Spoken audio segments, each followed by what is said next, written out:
పశ్చిమ గోదావరి జిల్లా అతిలి మండలం బల్లిపాడు గ్రామంలో నెంబర్ 2 ప్రాథమిక పాఠశాలలో నిన్నటి రోజున జరిగినటువంటి సంఘటన చాలా బాధాకరం. చిన్నారులకు ధైర్యం చెబుతూ బాధిత కుటుంబాన్ని పరామర్శించి ఈ చర్యలకు పాల్పడిన దోషులను కఠినంగా శిక్షించాలని ప్రభుత్వాన్ని డిమాండ్ చేసిన తణుకు నియోజకవర్గ తెలుగుదేశం పార్టీ ఇన్ఛార్జ్ మాజీ శాసనసభ్యులు ఆరుమల్లి రాధాకృష్ణ. ఈ సందర్భంగా రాధాకృష్ణ మాట్లాడారు.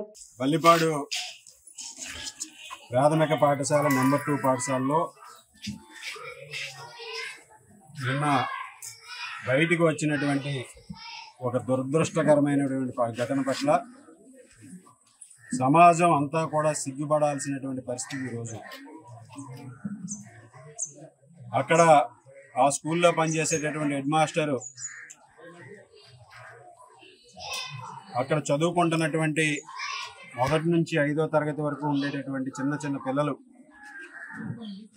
వారి పట్ల చాలా అసభ్యకరంగా ప్రవర్తించి వారిని అన్ని విధాలుగాను కూడా మానసికంగా వారందరూ కూడా డిమోటివేట్ అయ్యే విధంగా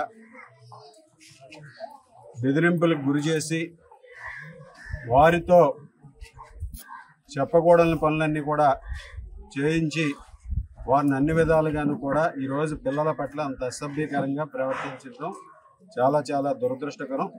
ఈరోజు మనం ఉన్నటువంటి సమాజంలో ఈరోజు ఇళ్ళ మధ్యలో ఉన్నటువంటి ఈ స్కూల్లో కనీసం భయం భక్తి లేకుండా ఒక ఉపాధ్యాయ వృత్తిలో ఉండి గురువు స్థానంలో ఉండి ఇటువంటి పనులు చేయడాన్ని ఈరోజు సమాజం అంతా కూడా జీర్ణించుకోలేనటువంటి పరిస్థితి. ఈరోజు నిన్న పిల్లలందరూ కూడా చిన్న చిన్న పిల్లలు 9 మంది బాధితులు 9 మందిని కూడా గత కొన్ని రోజులుగా ఇక్కడ అన్ని రకాలుగాను కూడా ఇబ్బందులు గురి చేసి వారి పట్ల చాలా నీచంగా వ్యవహరించడానికి కూడా పూర్తిగా ఖండిస్తున్నాం. ఈరోజు వారి తల్లిదండ్రులు మనోవేదనకు గురై వారందరూ కూడా ఈరోజు ఇటువంటి ఘటన పట్ల చాలా బాధపడుతున్నటువంటి పరిస్థితి. ఈరోజు అటువంటి ధైర్యాన్ని కల్పించి వారిలో ఒక ధైర్యాన్ని కల్పించి వారందరికీ కూడా తెలియజేయాల్సినటువంటి ప్రభుత్వం ఈరోజు మొద్దు నిద్రపోతున్నటువంటి పరిస్థితి. ఇక్కడ ఘటన జరిగితే ఇప్పటి వరకు ఈ పరిసర ప్రాంతాలని ఈరోజు నిన్న ఉదయం నుంచి సాయంత్రం వరకు కూడా ఎవరు కూడా కనీసం వీరందరూ కూడా ఇక్కడ తల్లిదండ్రులు కానీ ఇక్కడ గ్రామస్తులు కానీ వీళ్ళు దీని మీద నిరసన తెలియజేస్తుంటే కనీసం వచ్చి స్పందించి వెంటనే చర్యలు తీసుకున్నటువంటి పరిస్థితి లేదు. ఈరోజు వీళ్ళు అందరూ కూడా పేద కుటుంబాలకు చెందినటువంటి దళిత కుటుంబాలకు చెందినటువంటి వ్యక్తులు అవ్వడం వలన ఒక నిర్లక్ష్య ధోరణితో కూడా వ్యవహరించడానికి ఖండిస్తున్నాం. దీని మీద వెంటనే స్పందించి చర్యలు తీసుకోవడం అంటే వీళ్ళు నిరసన తెలియజేసి గట్టిగా పోరాడిన తర్వాత కేసులు పెట్టి ఈరోజు చేయడం జరిగింది. ఇక్కడ స్థానికంగా ఉన్నటువంటి ప్రజాప్రతినిధులు కూడా వచ్చి ఇక్కడ పరిశీలించి ఇక్కడ జరిగిన సంఘటన పట్ల బాధ వ్యక్తం చేసి వారి తల్లిదండ్రులందరినీ కూడా కలిసి ఈ గ్రామస్తులకి ఇక్కడ దళిత వాళ్ళలో ఉన్నటువంటి ప్రజలందరికీ కూడా ఒక భరోసా కల్పించాల్సినటువంటి అవసరం ఉంది.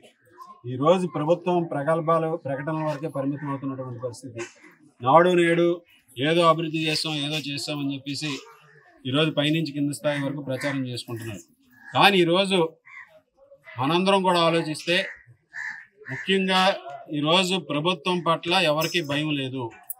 ఎందుకంటే ప్రభుత్వంలో ఉన్నటువంటి అధికారంలో ఉన్నటువంటి నాయకులే ఈరోజు జైళ్ళకి వెళ్ళి వచ్చినటువంటి వ్యక్తులు లేకపోతే ఆరోపణలు ఉన్నటువంటి వ్యక్తులు వాళ్ళని చూసి కింద స్థాయి అధికారులు కానీ ఉపాధ్యాయులు కానీ లేకపోతే ఇతర అధికారులు కానీ ఎవరు కూడా కింద స్థాయిలో ఎవరున్నా సరే వారందరూ కూడా ఒకటే అనుకుంటున్నారు, ఏముంది పైన అక్కడే ఆ విధంగా ఉంటే ఇక్కడ మనం ఏం చేసినా చెల్లుతుందని భావనలో చాలామంది ఉండటం వల్ల ఇటువంటి ఘటనలన్నీ కూడా జరుగుతున్నాయి.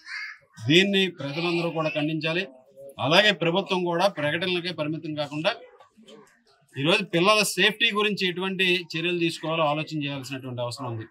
ఈరోజు స్కూల్లో నాడు నేడు అని వైఎస్ఆర్ కాంగ్రెస్ పార్టీ రంగులు వేసుకోవడం కాకుండా వారికి కావలసినటువంటి సెక్యూరిటీ సేఫ్టీకి సంబంధించినటువంటి ఒక సీసీ కెమెరాలు పెట్టుంటే ఇటువంటి సంఘటనలు చేయడానికి కూడా భయపడే పరిస్థితి ఉంటుంది. ఇటువంటివి చేయకుండా కేవలం రంగులు వేసుకుని మేము అది చేసాం ఇది చేసామని చెప్పుకోవడం కూడా ఈరోజు మనందరం కూడా ఆలోచన చేయాలి. తప్పనిసరిగా ఎప్పుడు కూడా రాబోయే రోజుల్లో కానీ గతంలో కానీ ఈరోజు ప్రతి ఒక్కరూ కూడా ప్రభుత్వం కఠినంగా వ్యవహరిస్తే ఇటువంటి సంఘటనలు జరగవు. ఈరోజు మన నియోజకవర్గంలో మన బల్లిపాడు గ్రామంలో ఇటువంటి సంఘటన జరగడం చాలా దురదృష్టకరమైన ఈ సందర్భంగా తెలియజేసుకుంటున్నాం. భవిష్యత్తులో ఇటువంటి సంఘటనలు జరగకుండా ఆ స్కూల్స్లో సీసీ కెమెరాలు ఏర్పాటు చేయడం కానీ ఇతర ఏదైతే సేఫ్టీ మెజర్మెంట్స్ అన్నీ కూడా తీసుకుని ఈరోజు ప్రభుత్వాలు కూడా కఠినంగా వ్యవహరిస్తేనే ఇటువంటి పునరావృతం కాకుండా ఉంటాయని ఈ సందర్భంగా తెలియజేస్తున్నాం.